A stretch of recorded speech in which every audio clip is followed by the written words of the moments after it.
ओम शांति। आज की अव्यक्त मुरली 14 मई सन 1970 से लिया गया है, जिसका शीर्षक है समर्पण का गुह्य अर्थ। आज वतन से एक सौगात लाए हैं। बताओ, कौन सी सौगात लाए हैं? मालूम है? अव्यक्त रूप में सौगात भी अव्यक्त होगी ना।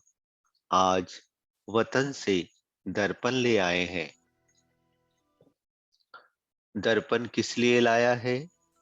आप सभी जिस विशेष प्रोग्राम के लिए आए हुए हो, वह कौन सा है?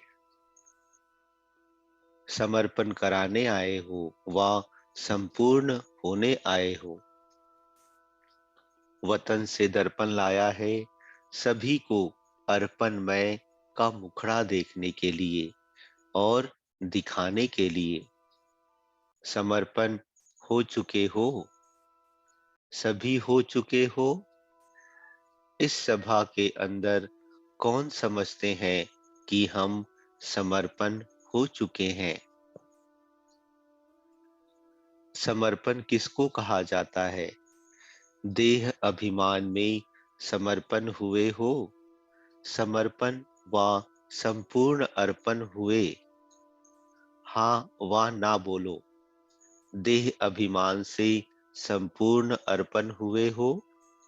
इसमें हाँ क्यों कहते हो? स्वभाव अर्पण हुए हैं? बच्चे कहते इसमें पुरुषार्थ है। बाप दादा कहते स्वभाव अर्पण का समारोह कब करेंगे? आप लोग कन्या कन्या समर्पण का समारोह मनाने आए हो, लेकिन बाप दादा वह समारोह मनाना चाहते हैं। वह कब मनाएंगे? इसके लिए कहा कि दर्पण ले आए हैं। उसमें तीन बातें देख रहे हैं। एक, स्वभाव समर्पण। दूसरा, देह अभिमान का समर्पण। और तीसरा, संबंधों का समर्पण। देह अर्थात कर्मेंद्रियों के लगाव का समर्पण। तीन चीजें दर्पण में देख रहे हैं। जब स्वभाव समर्पण समारोह होगा, तब संपूर्ण मूर्त का साक्षात्कार होगा। और दहेज क्या मिलेगा? जब संपूर्ण सुहाग प्राप्त होगा, तो श्रेष्ठ भाग्य का दहेज स्वतः ही मिलेगा। अपने सुहाग सदा भाग्य। जो जितना सुहागिन रहते हैं, उतना ही श्रेष्ठ भाग्यवान बनते हैं। सुहाग की निशानी होती है बिंदी। बिंदी, चिंदी और बिंदी दोनों ही होती हैं। तो जो सदा सुहागिन है, उनकी बिंदी रूप की स्मृति सदा कायम रहती है। अगर यह बिंदी रूप की स्थिति सदा साथ है, तो वही सदा सुहागिन है। तो अपने सुहाग से भाग्य को देखो। जितना सुहाग उतना भाग्य। अविनाशी सुहाग तो अविनाशी भाग्य। सदा अपने सुहाग को कायम रखने के लिए चार बातें याद रखनी है।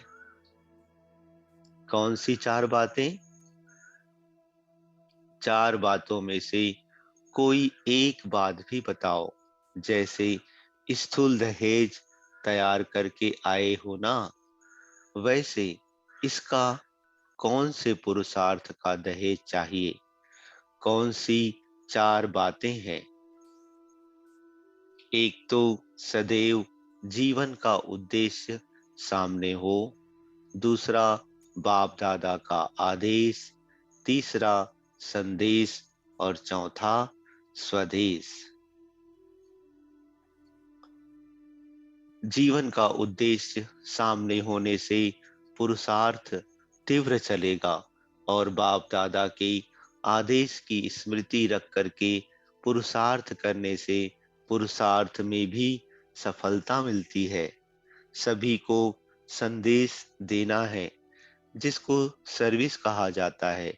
और अब क्या याद रखना है?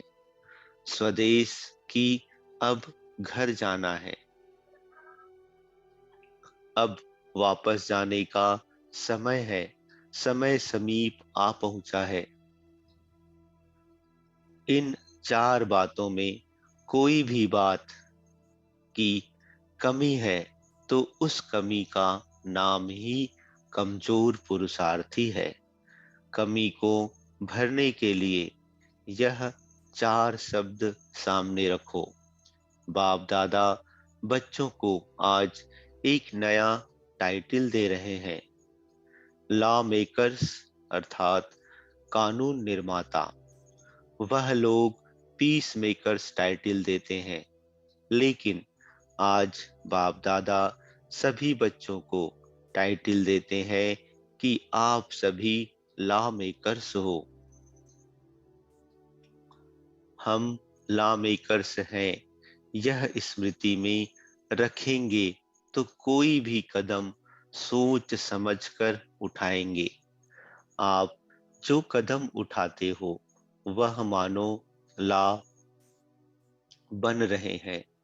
जैसे जस्टिस व चीफ जस्टिस होते हैं, वह जो भी बात फाइनल करते हैं तो वह लॉ बन जाता है।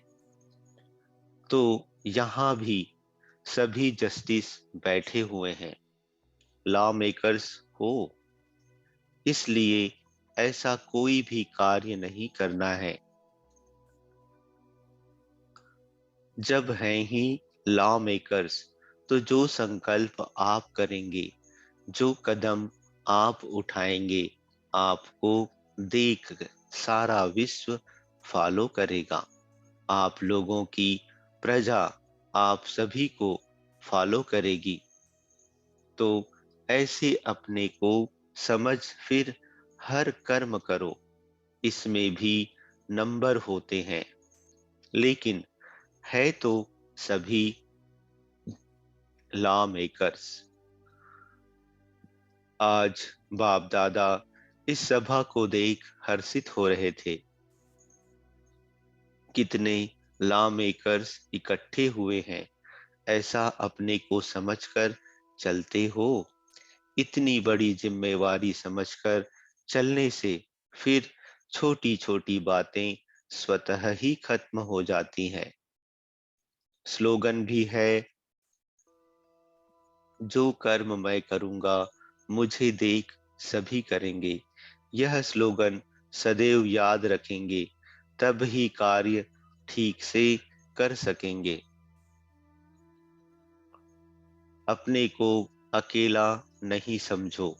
आप एक एक के पीछे आपकी राजधानी है, वे भी आपको देख रहे हैं। इसलिए यह याद रहे कि जो कर्म मैं करूंगा मुझे देख सभी करेंगे। इससे क्या होगा कि सभी के स्वभाव व संस्कारों का समर्पण समारोह जल्दी हो जाएगा। अब इस समारोह को स्टेज पर लाने के लिए जल्दी जल्दी तैयारी करनी है। अच्छा, दो कुमारियों का समर्पण समारोह आज किस कार्य के लिए बुलाया है? सतयुग में माता पिता राज सिंहासन पर बिठाते हैं। संगम पर कौन सा राज तिलक मिलता है? मालूम है? संगम का तिलक लगाया हुआ है व लगाना है। संगम के तख्त नसीन हुए हो। सर्विस की जिम्मेवारी का ताज है। तख्त कौन सा है? संगम के तख्त नसीन होने के बाद ही सतयुग के तख्त नसीन होंगे। सर्व गहनों से श्रृंगार कर लिया है कि वह भी कर रहे हो। इस घड़ी गहनों से सजे हुए हो। संगम युग से ही यह सभी रस्म रिवाज आरंभ हो रही है, क्योंकि संगम युग है सर्व बातों का बीज डालने का समय। जैसे बीज बोने का समय होता है ना, वैसे हर दैवी रस्म का बीज डालने का यह संगम युग है। बीज रूप द्वारा सर्व बातों का बीज पड़ता है। उस बीज रूप के साथ साथ आप सभी भी बीज डालने की मदद करना। आज के दिवस ऐसे ही साधारण फंक्शन नहीं हो रहा है, लेकिन सुनाया ना कि आप सभी लॉ मेकर्स हो। यह रीति रस्म का बीज डालने का दिवस है। इतना नशा है, इसकी सारी रस्म ब्राह्मणों द्वारा होती है। कितना बड़ा कार्य करने के निमित्त हो। बच्चे कहते विश्व को पलटाने के, बाप दादा कहते कितने समय में विश्व पलटेंगे, अपने को कितने समय में तैयार करेंगे, एवर रेडी हो। आज सभी अपने को किस रूप में अनुभव कर रहे हो, किस रूप में बैठे हो। जैसा दिन वैसा रूप होता है ना। यह संगम की दरबार सतयुगी दरबार से भी ऊंची है। आज सभी अपने को सर्व श्रृंगार से सजे हुए देख रहे हो, या सिर्फ इन्हीं अर्थात कुमारियों को ही देख रहे हो। आप एक एक के संगम युग के श्रृंगार सारी सतयुगी श्रृंगार से भी श्रेष्ठ है। तो बाप दादा सभी श्रृंगारी हुई मूर्तियों को देख रहे हैं। सतयुगी ताज, इस ताज के आगे कुछ नहीं है। संगम का ताज पड़ा हुआ है। यह ताज और तख्त सदैव कायम रहे, इसलिए क्या प्रयत्न करेंगे। इसके लिए तीन बातें याद रखनी है। यह जो स्वयंवर का समारोह होता है, जो ताजपोशी में जो रीति रस्म होती है, वह सभी यहाँ संगम पर ही किस न किस रूप में होती है। मालूम है आज की दुनिया में क्या रीति रस्म है, कितने प्रकारों की रस्म है। एक ब्राह्मणों द्वारा होती है, दूसरा कोर्ट द्वारा, तीसरा मंदिरों और गुरुओं द्वारा। इन तीनों रस्मों का किस न किस रूप में यहाँ बीज पड़ता है। यह मधुबन मंदिर भी है, चैतन्य मंदिर है। इस मंदिर के बीच आत्मा और परमात्मा की लगन होती है।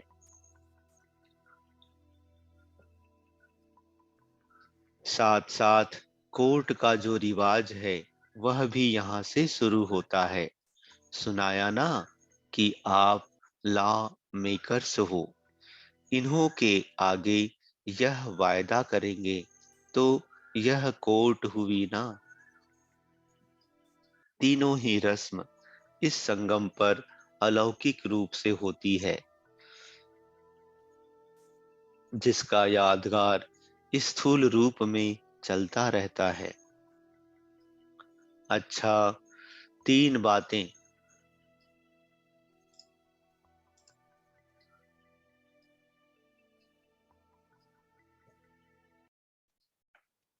कौन सी याद रखनी है? एक तो अपने को उपकारी समझकर चलना है, दूसरा निरअहंकारी, तीसरा अधिकारी। अधिकार भी सामने रखना है और निरअहंकार का गुण भी सामने रखना है, और उपकार करने का कर्तव्य भी सामने रखना है। यह तीन बातें सदैव याद रखना है। कितना भी कोई अपकारी हो, लेकिन अपनी दृष्टि और वृत्ति उपकारी हो। अधिकारी भी समझकर चलना है, लेकिन निरअहंकारी भी। जितना अधिकारी उतना निरअहंकारी, तब यह ताज और तख्त सदैव कायम रहेगा। समझा? अच्छा। ओम शांति।